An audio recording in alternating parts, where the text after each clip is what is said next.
और बच्चों, कैसी चल रही है पढ़ाई? ये है इलेक्ट्रोस्टैटिक्स की वीडियो नंबर 8 और इलेक्ट्रिक फील्ड की वीडियो नंबर 3। पिछली वीडियो में हम लोगों ने electric field intensity due to an electric dipole समझा था, एक्सियल पोजीशन में, इक्वेटोरियल पोजीशन में और जनरल पोजीशन में। इस वीडियो से अब हमें समझना है electric field intensity due to continuous charge distribution. Continuous charge distribution मतलब जैसे यूनिफॉर्मली चार्ज रॉड हो सकता है, अब उसकी वजह से बोलेगा यहां पे आप इलेक्ट्रिक फील्ड निकालो, इसके परपेंडिकुलर बाइसेक्टर पे आप इलेक्ट्रिक फील्ड निकालो। अगर ये रॉड इनफाइनाइट लेंथ की हो जाएगी तो फिर इलेक्ट्रिक फील्ड कितना होगा। या फिर हमारे पास में चार्ज आर्क भी हो सकता है, चार्ज सर्कुलर आर्क की वजह से उसके सेंटर पर कितनी इलेक्ट्रिक फील्ड होगी आप वो कैलकुलेट करके बताओ। फिर quarter arc, semi circular arc, उसमें बहुत सारे छोटे छोटे केसेस फिर फर्दर बनते हैं। फिर यह हो सकता है हमें एक यूनिफॉर्मली चार्ज डिस्क दिया जाए, उसके एक्सिस पे हमें इलेक्ट्रिक फील्ड निकालना हो, तो बहुत सारे केसेस बन सकते हैं।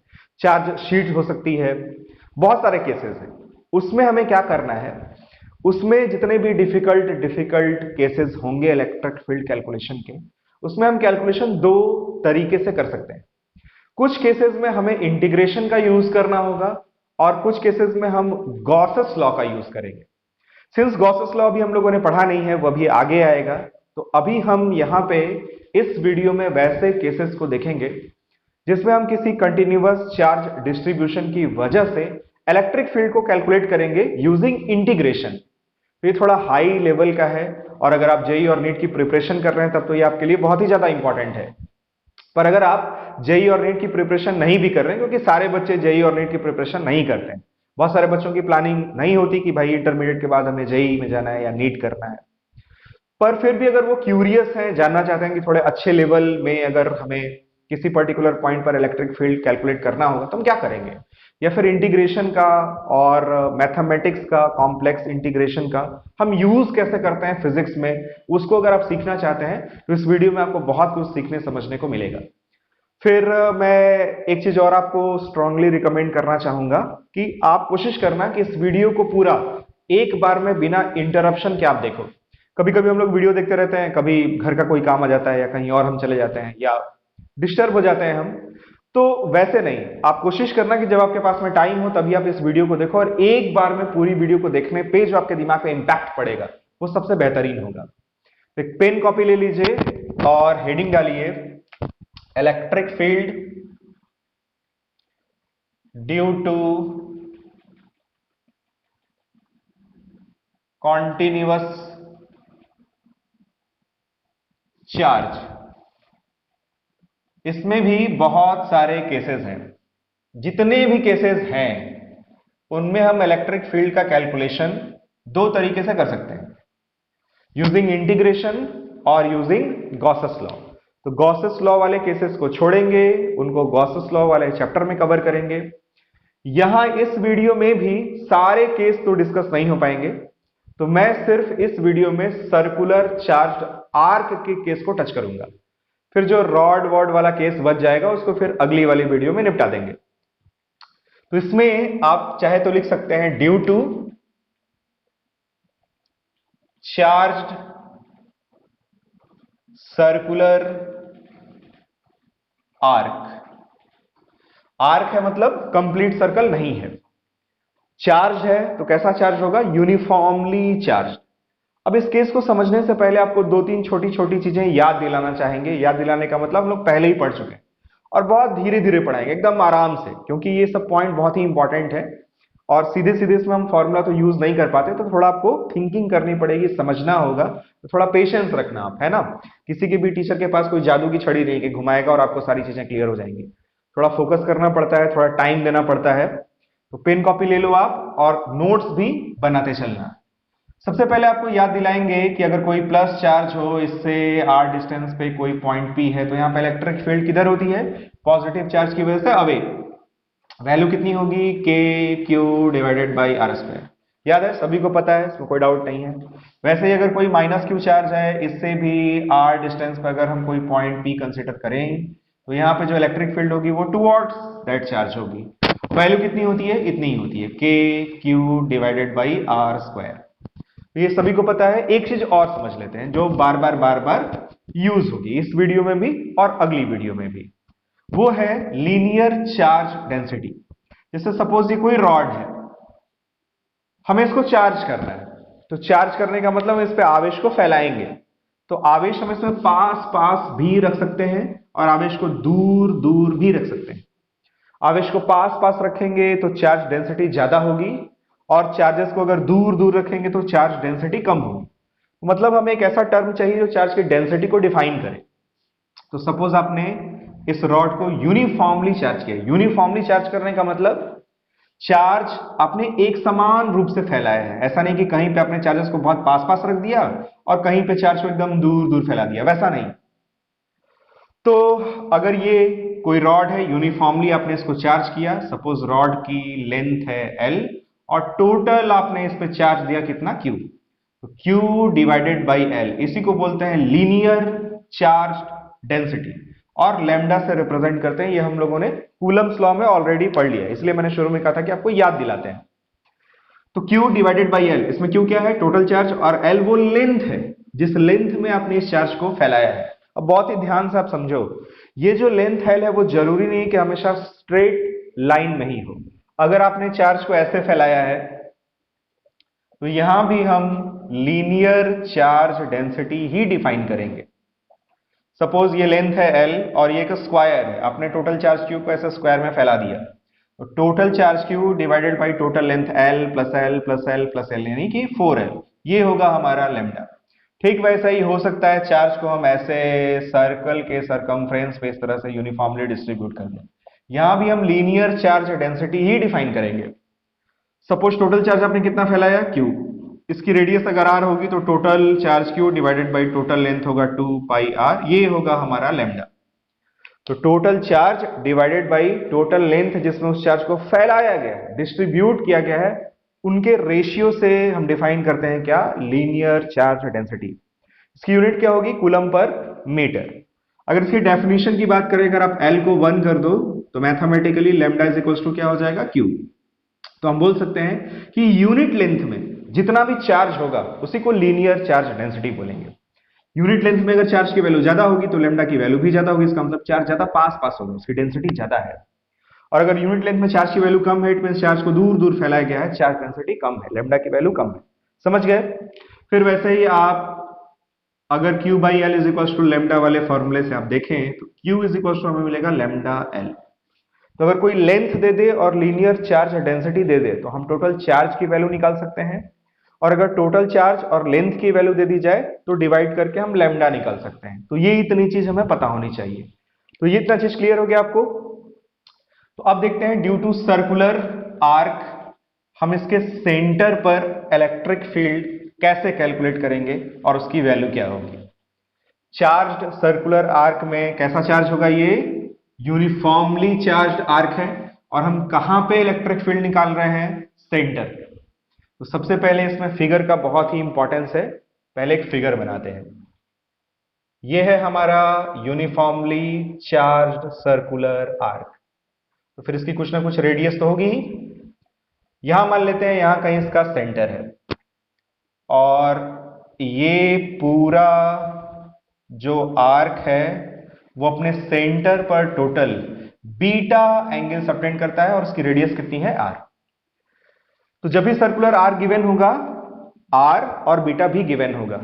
भाई बीटा की वैल्यू अगर π/2 हो जाए तो ये क्वार्टर आर्क बन जाएगा, अगर बीटा की वैल्यू पाई होगी तो ये सेमी सर्कुलर आर्क बन जाएगा। तो बीटा की वैल्यू चेंज करके हम इसको बढ़ा या फिर घटा सकते हैं। अब सोचो जरा आप, इसकी वजह से हम इस सेंटर पर जो भी फॉर्मूला डिराइव करेंगे, क्या वो जनरल फॉर्मूला नहीं होगा। मतलब जो भी फॉर्मूला आएगा उसमें बीटा की वैल्यू अगर हम पाई पुट कर दें तो हमें सेमी सर्कुलर आर्क की वजह से सेंटर पर इलेक्ट्रिक फील्ड का फॉर्मूला मिल जाएगा। अगर हम बीटा की वैल्यू टोटल 2 पाई यानी 360 डिग्री पुट करते हैं तो पूरे सर्कुलर चार्ज्ड रिंग की वजह से सेंटर पर नेट इलेक्ट्रिक फील्ड का फॉर्मूला मिल जाएगा।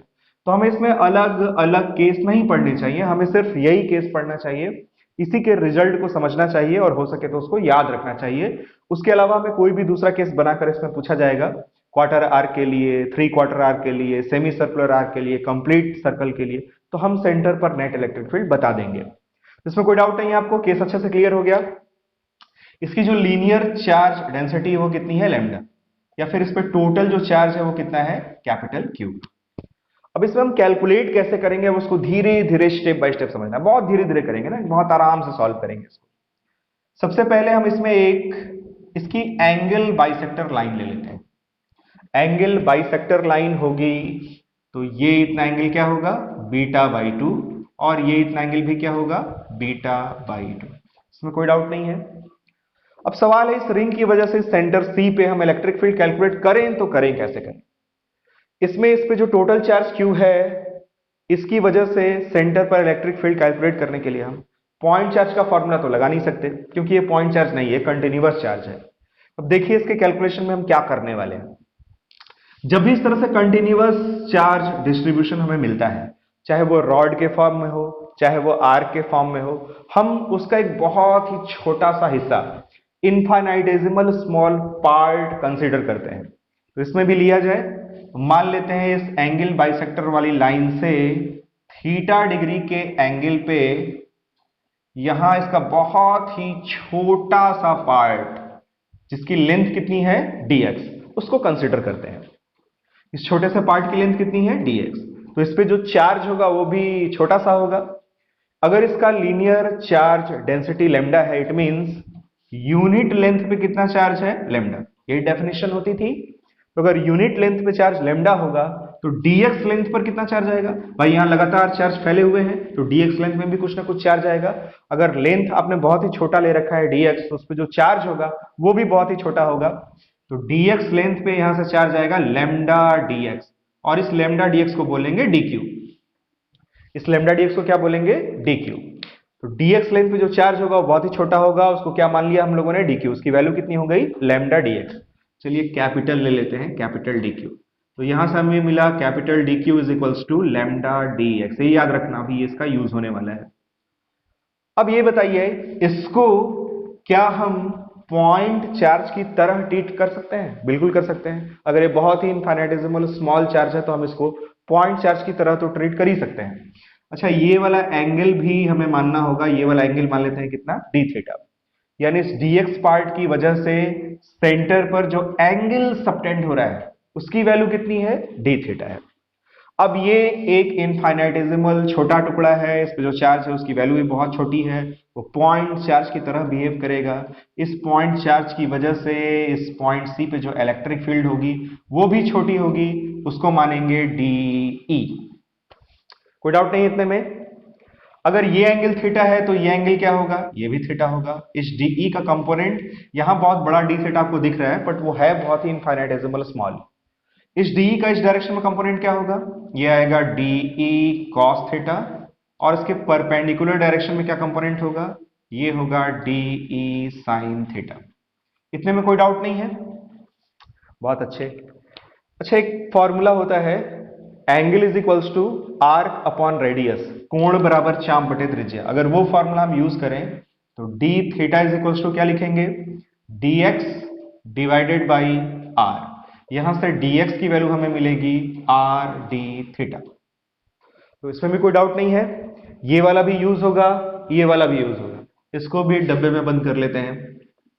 अब आप बहुत ही ध्यान से देखो, जैसे हम लोगों ने थीटा डिग्री के एंगल पे यहां एक छोटा सा टुकड़ा dx कंसिडर किया है, वैसे ही थीटा डिग्री एंगल पर नीचे अगर हम ऐसा ही एक और टुकड़ा dx कंसिडर करें तो सेम केस होगा। ये एंगल डी थीटा, फिर से इस पे जो चार्ज होगा वो dq होगा, उसकी वजह से यहां पे जो इलेक्ट्रिक फील्ड होगी वो अवे ही होगी।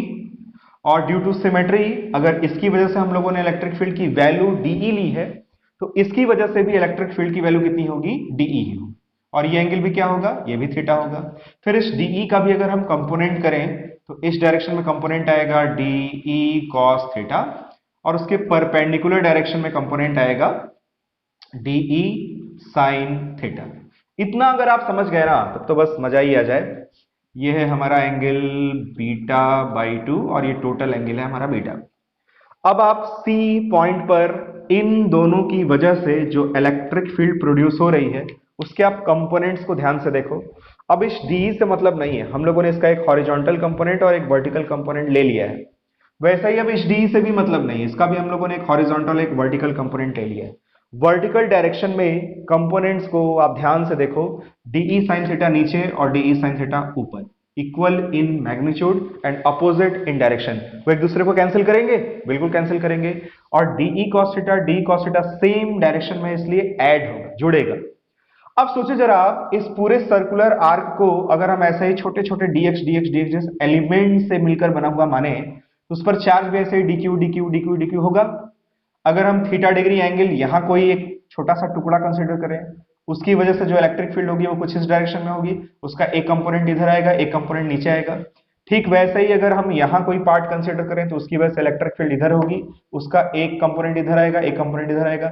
ये वाला कंपोनेंट यानी जो वर्टिकल डायरेक्शन में कंपोनेंट है वो एक दूसरे को कैंसिल करता चला जाएगा, और जो हॉरिजॉन्टल डायरेक्शन में कंपोनेंट है वो ऐड अप होता चला जाएगा। इट मींस, कैन वी से, क्या हम ये कह सकते हैं कि सी पॉइंट पर इस चार्ज्ड सर्कुलर आर्क की वजह से जो नेट इलेक्ट्रिक फील्ड होगी वो इन सभी डीई cos थीटा या हॉरिजॉन्टल कंपोनेंट्स का सम होगा। तो पहले डीई cos थीटा की वैल्यू को कैलकुलेट कर लेते हैं, उसके बाद सम करने का मतलब हम यहां पे ऑर्डिनरी सम नहीं कर सकते। सारे के सारे dx की वजह से जो dq dq चार्ज हैं, उनकी वजह से यहां इलेक्ट्रिक फील्ड का जो हॉरिजॉन्टल कंपोनेंट आएगा, सभी के हॉरिजॉन्टल कंपोनेंट को हमें ऐड करना है। ऐड करने के लिए हम इंटीग्रेशन का यूज करेंगे, उसमें हमें लिमिट भी लगाना होगा क्योंकि हमें पूरा ये जो आर्क है उसको कवर करना है। पहले हम डी cos थीटा की वैल्यू देख लेते हैं। डी cos थीटा की वैल्यू कितनी होगी? डी cos थीटा में जो डी है इसका फॉर्मूला लिखने जा रहे हैं। डी क्या है? इस छोटे से चार्ज dq की वजह से सी पॉइंट पर इलेक्ट्रिक फील्ड, वो कैसे लिखेंगे? पॉइंट चार्ज वाले फॉर्मूले से। क्या होता है? k dq डिवाइडेड बाई यहां से यहां तक की डिस्टेंस, वो इस आर्क की रेडियस होगी, इसका स्क्वायर इनटू cos थीटा। अब इसमें ये जो dq है ये एक वेरिएबल है, और इस dq की हम यहां से वैल्यू पुट कर देते हैं, वो है लैम्डा dx। तो dE cos theta is equals to आ गया हमारे पास में k dq की जगह lambda dx upon r square cos theta. अब आपसे अगर पूछें कि मैथमेटिक्स के हिसाब से आप सोचो कि ये इसमें कितने वेरिएबल हैं, एक वेरिएबल है या दो वेरिएबल है या दो से ज्यादा वेरिएबल है। पहली बात, k कांस्टेंट होता है, r कांस्टेंट है, लैम्डा भी कांस्टेंट है, क्योंकि ये यूनिफॉर्मली चार्ज्ड है। तो यूनिफॉर्मली चार्ज होगा तो पर यूनिट लेंथ आप कहीं पे भी लोगे उसमें जो चार्ज की वैल्यू वो सेम मिलेगी। तो k constant, r constant, lambda constant, but dx है, इट मींस x तो वेरिएबल है ही, क्योंकि हम लोग अलग अलग जगह पे dx कंसीडर कर रहे हैं। और थीटा भी वेरिएबल होगा, क्योंकि अलग अलग dx के लिए ये एंगल थीटा भी वेरिएबल होगा। इसमें दो दो वेरिएबल है, एक वेरिएबल है थीटा और एक वेरिएबल है x, तो ये ऐसे इंटीग्रेट नहीं हो पाएगा। इसको दो वेरिएबल वाले फॉर्म से हमें कन्वर्ट करना होगा सिंगल वेरिएबल वाले फॉर्म में। तो अब इस dx की जगह ये पुट किया जाए, क्या? r d theta. तो dE cos theta is equals to आएगा k लैम्डा dx की जगह r d थीटा इंटू ये cos थीटा और डिवाइडेड बाई r स्क्वायर। एक r से r cancel, finally dE cos theta की जो वैल्यू होगी वो आएगी k lambda divided by r cos theta d theta. ये है dE cos थीटा, एक dE cos थीटा की वैल्यू। पर हमें तो सारे dE cos थीटा कंपोनेंट को ऐड करना है, और ऐड करने के लिए हम ऑर्डिनरी सम नहीं करेंगे, क्या करेंगे? इंटीग्रेशन। तो फिर आप इसके नीचे लिखना फिगर बना के कि net electric field at point C will be, net electric field at point C कितनी हो जाएगी? Net electric field at point C will be integration dE cos theta, और इसमें हमें लिमिट भी लगानी होगी, कहां से कहां? अब आप लिमिट को बहुत ही ध्यान से समझो, पूरे हमें इस आर्क को कवर करना है। तो सबसे पहले हम एकदम इस एंड पे जाएंगे और यहां पे जो छोटा सा इनफाइनाइटेसिमल स्मॉल टुकड़ा dx होगा उसको कंसीडर करेंगे। उसके लिए थीटा की वैल्यू होगी बीटा बाई 2, और दूसरा जो छोटा सा टुकड़ा कंसीडर करेंगे वो इस एंड पे होगा, उसके लिए भी थीटा की वैल्यू होगी बीटा बाई 2। बट एक बार आप इस डायरेक्शन में जा रहे हो, एक बार आप अपोजिट डायरेक्शन में जा रहे हो, तो इसको लेंगे minus beta by 2 to plus beta by 2, यानी इस डेफिनेट इंटीग्रेशन की जो लिमिट होगी वो होगी माइनस बीटा बाई 2, इस वाले साइड नीचे से प्लस बीटा बाई 2। ये है हमारा डेफिनेट इंटीग्रेशन का लिमिट। लोअर लिमिट इस वाले एंड के लिए थीटा की वैल्यू माइनस बीटा बाई 2, और अपर लिमिट के लिए इस वाले एंड पे जाएंगे थीटा की वैल्यू प्लस बीटा बाई 2। तो इसी की वैल्यू देखिए कितनी आती है, definite integration from minus beta by two to plus beta by two, और हमारा डी कॉस थीटा का वैल्यू कितना है, k lambda divided by r cos theta d theta. अब यहाँ पे फिजिक्स का काम होता है खत्म। अब हमें सिंपली इसमें इंटीग्रेशन को सॉल्व करना है। तो इसमें से के लेमडा बाई आर कॉन्स्टेंट है, इसको बाहर निकाल लेते हैं। K lambda by are constant बाहर बचेगा माइनस बीटा बाई टू से प्लस बीटा बाई टू और cos theta d theta. Cos theta का इंटीग्रेशन क्या होगा, साइन थीटा होगा। तो अब हम लोग एकदम करीब पहुंच चुके हैं अपने फॉर्मूले के। Net electric field at point C k lambda divided by r, इसका इंटीग्रेशन हुआ sine theta. Lower limit minus beta by two, upper limit plus beta by two. पहले अपर लिमिट पुट करते हैं माइनस, फिर लोअर लिमिट पुट करते हैं। This is called as Newton's Leibniz formula, इसको Newton Leibniz formula बोलते हैं। K lambda by r पहले अपर लिमिट पुट करेंगे sine beta by two minus sine, lower limit put करेंगे माइनस बीटा बाई टू, और sine minus theta minus sine theta होता है, इसलिए ये पॉजिटिव होगा और ये दोनों ऐड हो जाएगा। ऐड होने के बाद फाइनल वैल्यू कितनी आएगी, फाइनल वैल्यू होगी इसी इज इक्वल्स टू के लेमडा बाई आर, और यहां हमें मिलेगा 2 साइन बीटा बाई टू, और ये है हमारा आंसर। और इसकी डायरेक्शन किधर होगी, इसकी डायरेक्शन भी बहुत ही ध्यान से आप समझो। अगर ये हमारा यूनिफॉर्मली चार्ज्ड आर्क है तो इसके सेंटर पर अगर हमें इलेक्ट्रिक फील्ड निकालनी है तो इलेक्ट्रिक फील्ड की जो डायरेक्शन होती है वही जो परपेंडिकुलर बाइसेक्टर वाली लाइन है, इसी परपेंडिकुलर बाइसेक्टर नहीं sorry angle bisector. Angle bisector मतलब ये पूरा एंगल कितना था बीटा, तो ये हुआ बीटा बाई टू और ये हो गया बीटा बाई टू। ये जो एंगल बाइसेक्टर वाली लाइन होगी, इसी एंगल बाइसेक्टर वाली लाइन के अलोंग इस चार्ज्ड आर्क से दूर जाती हुई दिशा में होगी। यह है सी पॉइंट पर नेट इलेक्ट्रिक फील्ड की वैल्यू और यह है नेट इलेक्ट्रिक फील्ड का डायरेक्शन। अगर इसी को माइनस कर दिया जाए यानी ये नेगेटिवली चार्ज आर्क हो जाए तो फिर क्या होगा, सी पॉइंट पर इलेक्ट्रिक फील्ड की वैल्यू यही होगी, जो डायरेक्शन है वो क्या होगी, वो अपोजिट हो जाएगी। तो ये फॉर्मूला याद होना चाहिए। आप चाहे तो 2k lambda sine beta by two divided by r ऐसे भी लिख सकते हो। कुछ लोग k को फिर 1/4 पाई एप्सिलॉन नॉट लिख देते हैं, वो भी आप लिख के वैसे भी फॉर्मूले को रिप्रेजेंट कर सकते हो। k की जगह 1/4 pi epsilon naught 2 lambda sine beta by two divided by r. मैंने हमेशा से आपको कहा है कि इस 2 से इस 4 को या यहाँ कुछ भी आ जाए उससे इसको डिस्टर्ब नहीं करना चाहिए। यहाँ जो कांस्टेंट 1/4 पाई एप्सिलॉन नॉट है इसे हमेशा ऐसे ही मेंटेन रखना चाहिए। ये है हमारा फॉर्मूला, याद रहेगा 1/4 पाई एप्सिलॉन नॉट या फिर k 2 lambda sine beta by two divided by r. इसमें r क्या है, इस चार्ज्ड आर्क की रेडियस है, और बीटा क्या है, बीटा है टोटल एंगल जो ये आर्क अपने सेंटर पे सबटेंड करता है। अब इसमें कुछ स्पेशल केसेस देखते हैं।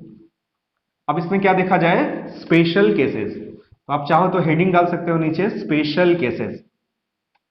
स्पेशल केसेस में देखिए बहुत ही ध्यान से, अगर हमारे पास में case number 1 for complete charged ring, अगर हम पूरे रिंग की वजह से सेंटर पर इलेक्ट्रिक फील्ड देखें, तो पूरा ऐसा अगर रिंग होगा तो आप सोच के बताइए net electric field at the centre क्या होगा। ये मैंने पहले वाली वीडियो में भी बताया था, 0 होगा। क्योंकि अगर हम यहाँ छोटा सा dq कंसिडर करें, उसकी वजह से इलेक्ट्रिक फील्ड इधर, यहाँ dq कंसिडर करेंगे उसकी वजह से इलेक्ट्रिक फील्ड इधर, कैंसिल।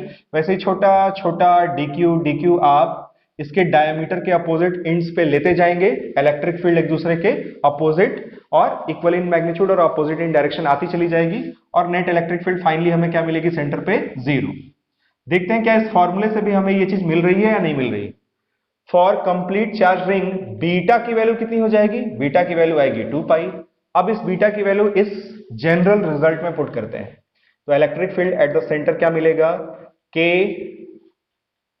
2 लेमडा साइन 2 पाई बीटा की जगह डिवाइडेड बाई 2 करेंगे तो आएगा पाई और आएगा नीचे डिवाइडेड बाई आर।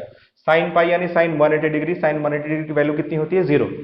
देखो साइन थीटा का ग्राफ कुछ इस तरह से होता है, ऐसे इधर भी और इधर भी। ये वाला पॉइंट होता है 0, ये वाला पॉइंट होता है पाई, ये वाला पॉइंट होता है 2 पाई, ये होता है 3 पाई, ये होता है 4 पाई। तो आप देख सकते हो इन जनरल साइन एन पाई की वैल्यू 0 होती है, साइन 0 भी 0 होगा, पाई भी, 2 पाई भी, 3 पाई भी, 4 पाई भी, 100 पाई भी, 1000 पाई भी, उसी तरह से इधर भी -5 पाई, -7 पाई, -10 पाई, सब की सब वैल्यू 0 होती है। तो साइन पाई की वैल्यू 0 होने से हमें net electric field at the centre क्या मिलेगा? 0। हम लोगों ने पहले ही एनालाइज किया था कि हाँ 0 मिलना चाहिए, और ये फॉर्मूला भी हमें बता रहा है कि 0 मिलेगा।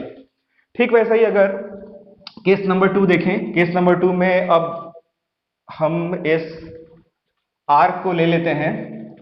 केस नंबर 2, सपोज अगर आर्क हमारी क्वार्टर आर्क इस तरह से, और हमें सेंटर पर इलेक्ट्रिक फील्ड निकालने के लिए कहा जाए, तो इलेक्ट्रिक फील्ड की वैल्यू कितनी होगी? निकालते हैं यहां से इस फॉर्मूले से, electric field at the centre हमें मिलेगा के, इस फॉर्मूले को यूज करेंगे, 2 लैम्डा साइन बीटा की जगह पुट करेंगे पाई बाई 2, 90 डिग्री। क्यों भाई? क्योंकि कोई भी क्वार्टर सर्किल अपने सेंटर पर कितना एंगल सबटेंड करेगा? Pi by 2। तो पाई बाई टू ये आएगा pi by 4, 90 degree divided by 2, 45 degree. ये हो गया sine 45 degree mean sine pi by 4, और divided by r. Sine pi by 4 की वैल्यू होती है 1/√2। तो ये आ गया EC is equals to k 2 lambda into 1/√2 divided by r. इस 2 को आप चाहे तो √2 का स्क्वायर लिख सकते हो, एक √2 से एक √2 कैंसिल हो जाएगा, तो फाइनली इसी की वैल्यू आ जाएगी √2 के लैम्डा डिवाइडेड बाई आर। ये थोड़ा इंपॉर्टेंट रिजल्ट है, ये आपको याद होना चाहिए, √2 के लैम्डा डिवाइडेड बाई आर। अच्छा, डायरेक्शन की बात करें तो इसका जो एंगल बाइसेक्टर वाला लाइन होगा वो कैसे होगा? इस तरीके से होगा। तो मैंने क्या बताया था डायरेक्शन कैसे होती है, किधर की तरफ होती है? एंगल बाइसेक्टर के अलॉन्ग होती है, और जो हमारा चार्ज रिंग है, मतलब जो आर्क है, उससे अवे दूर जाती हुई दिशा में होती है। देखिए इलेक्ट्रिक फील्ड की जो डायरेक्शन है वो इस डायरेक्शन में होगी, और कोई पूछ दे कि ये एंगल कितना होगा तो 45 डिग्री, ये एंगल भी कितना होगा तो 45 डिग्री। और अगर ये नेगेटिवली चार्ज आर्क रहा होता तब इलेक्ट्रिक फील्ड की वैल्यू इतनी आती, डायरेक्शन क्या होती? जस्ट रिवर्स हो जाती। तो ये था हमारा केस नंबर 2। अब केस नंबर 3 देखते हैं। इस फॉर्मूले को आप याद रखना, नोट कर लेना अच्छे से। केस नंबर 3 में अगर हमारे पास में ऐसा सेमी सर्कुलर रिंग आ जाए और हमसे सेंटर पर इलेक्ट्रिक फील्ड पूछा जाए, तो पहले डायरेक्शन ही देख लेते हैं। डायरेक्शन की वैल्यू किधर, मतलब डायरेक्शन किधर होगा? एंगल बाइसेक्टर वाली लाइन के अलॉन्ग होगा, इस आर्क से अवे दूर जाती हुई दिशा में। ये होगा electric field at point C की डायरेक्शन। इसकी वैल्यू कैसे कैलकुलेट करेंगे? के 2 लैम्डा साइन बीटा बाई 2 होता है। बीटा की वैल्यू कितनी होगी? ये पूरा एंगल, बीटा की वैल्यू आएगी पाई। तो आप पुट करोगे बीटा की जगह पाई बाई 2 भी होता है, यानी ये आया पाई बाई 2 और divided by r. Sine pi by 2 की वैल्यू 1। तो फाइनली यहां से हमें मिलेगा EC इज इक्वल्स टू, इसकी वैल्यू 1 हो जाएगी, तो ये आएगा 2 के लैम्डा डिवाइडेड बाई आर। तो ये भी एक बहुत ही इंपॉर्टेंट रिजल्ट है, ये भी आपको याद होना चाहिए। तो एक ये इंपॉर्टेंट रिजल्ट, एक ये इंपॉर्टेंट रिजल्ट। एक और केस देखते हैं, केस नंबर 4। इसको मिटा दें, इसको मिटा देते हैं, इसको आप नोट कर लेना अच्छे से, सिस्टमैटिक नोट्स बनाओ आप, है ना। यही सारी चीजें बड़े बड़े कोचिंग इंस्टीट्यूट्स में लाखों रुपए लेके पढ़ाई जाती, कुछ भी नया नहीं होता, यही सब चीजें आप वहां भी पढ़ोगे। नोट्स जरूर आप प्रिपेयर करना। केस नंबर 4 देखिए, खुद से सोचो केस नंबर 4 में क्या केस ले सकते हैं। ऐसा केस लें जैसे अब की बार इतना अगर हम आर्क कंसिडर करें 3 क्वार्टर, और सपोज ये भी फिर से वैसे ही वंस अगेन यूनिफॉर्मली चार्ज्ड हो। अब यहां पे हमें सेंटर पर नेट इलेक्ट्रिक फील्ड की वैल्यू बतानी है। नेट इलेक्ट्रिक फील्ड की वैल्यू में पहले डायरेक्शन देखते हैं। ये जो पूरा एंगल है, ये पूरा एंगल कितना होगा? पाई by 2 plus pi by 2 plus pi by 2, यानी 3 पाई बाई 2। इसका एंगल बाइसेक्टर वाला लाइन कुछ इस तरीके से होगा, और नेट इलेक्ट्रिक फील्ड की जो डायरेक्शन है वो उसी एंगल बाइसेक्टर वाली लाइन के अलोंग इस आर्क से अवे दूर जाती हुई दिशा में होगी। यह है इसकी डायरेक्शन। मैग्नीट्यूड के लिए क्या करेंगे? वंस अगेन जो फॉर्मूला होता है वो यूज करेंगे, EC इज इक्वल्स टू के, उसके बाद 2 lambda sign beta by 2। Beta में टोटल ये एंगल कितना था? पाई by 2 plus pi by 2 plus pi by 2, यानी 3 पाई बाई 2 अपॉन भी 2 होता है। साइन बीटा बाई 2 होता है फॉर्मूले में, बीटा की जगह 3 पाई बाई 2 होगा, और डिवाइडेड बाई 2 ये आएगा 3 पाई बाई 4 और डिवाइडेड बाई आर। इसकी वैल्यू आप कैसे कैलकुलेट करें? AC इज इक्वल्स टू के टू लेमडा। इसको ऐसे लिखें, इधर कोपचे में कैलकुलेट करके दिखाते हैं आपको। साइन, इसको क्या ऐसे लिखा जा सकता है? Pi minus pi by 4। क्यों भाई? 4 pi minus pi 3 pi by 4 होगा। Sine 180 degree minus theta, ASTC, add sugar to coffee. इसमें साइन की वैल्यू पॉजिटिव होती है और 180 डिग्री वाले में ट्रिग्नोमेट्रिक रेशियो चेंज नहीं होता, तो ये आएगा साइन पाई बाई 4। तो sine 3 pi by 4 ultimately sine pi by 4 ही होगा, और साइन पाई बाई 4 की वैल्यू होती है 1/√2 और डिवाइडेड बाई आर। फिर इसको आप चाहो तो √2 का स्क्वायर लिख सकते हो। एक √2 से √2 कैंसिल होगा, electric field at the centre मिलेगा √2 के लेमडा डिवाइडेड बाई आर। किसी केस के सिमिलर आ रहा है ये रिजल्ट? आप उस वाले केस को देखो, वहां फॉर्मूला आ रहा है √2 के लेमडा बाई आर, यहां भी फॉर्मूला वही आ रहा है √2 के लेमडा बाई आर। तो वो तो था सिर्फ क्वार्टर आर्क और ये 3 क्वार्टर आर्क, पर दोनों में हमें रिजल्ट सेम मिल रहा है। कैसे सेम मिल रहा है उसको भी समझाते हैं आपको। जैसे आप यहां से लेके यहां तक की इस आर्क को देखो, इसकी वजह से इलेक्ट्रिक फील्ड ऐसे एंगल बाइसेक्टर वाली लाइन के लॉन्ग ऐसे होगी, इससे इसकी वजह से वैसे ही इलेक्ट्रिक फील्ड इधर होगी और इसकी वजह से इधर होगी। ये वाला equal in magnitude and opposite in direction होगा, एक दूसरे से कैंसिल हो जाएगा। तो इस पूरे की वजह से सेंटर पर जो नेट इलेक्ट्रिक फील्ड मिलेगी वो सिर्फ इस वाले पार्ट की वजह से मिलेगी, मतलब एक क्वार्टर आर्क की वजह से। इसलिए इसका जो रिजल्ट है वो एक क्वार्टर वाले आर्क के जो रिजल्ट है उसके इक्विवेलेंट मिल रहा है। तो ये क्लियर हो गया आपको, और कंप्लीट के लिए हम लोगों ने ऑलरेडी निकाल लिया है। एक दो केसेस में आपको और बताते हैं। जितने भी वेरिएशन हो सकते हैं हमें सभी सोचने चाहिए, सभी पे अपना दिमाग लगाना चाहिए। सपोज अब इस तरह का अगर केस आ जाए तो पूरा रिंग है, चार्ज है, पूरा रिंग अगर पॉजिटिवली चार्ज हो तो भी सेंटर पर नेट इलेक्ट्रिक फील्ड 0, और अगर पूरा रिंग नेगेटिवली चार्ज होगा तो भी सेंटर पर नेट इलेक्ट्रिक फील्ड 0 होगी। बट अगर सपोज इसका हाफ पोर्शन ऐसे पॉजिटिवली चार्ज हो और ये वाला हाफ पोर्शन नेगेटिवली चार्ज हो और हमें इसके सेंटर पर नेट इलेक्ट्रिक फील्ड निकालने के लिए कह दिया जाए, तो क्या करेंगे?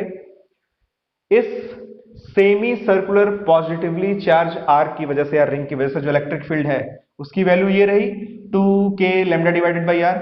उसकी डायरेक्शन किधर होगी? पॉजिटिव वाले की वजह से नेट इलेक्ट्रिक फील्ड की डायरेक्शन इस डायरेक्शन में होगी और वैल्यू कितनी होगी?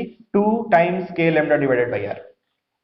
फिर वैसे ही इस नेगेटिवली सेमी सर्कुलर रिंग की वजह से इस पॉइंट पे भी इलेक्ट्रिक फील्ड उसी की तरफ होगा और अलोंग एंगुलर बाइसेक्टर लाइन के अलोंग होगा उसी की तरफ।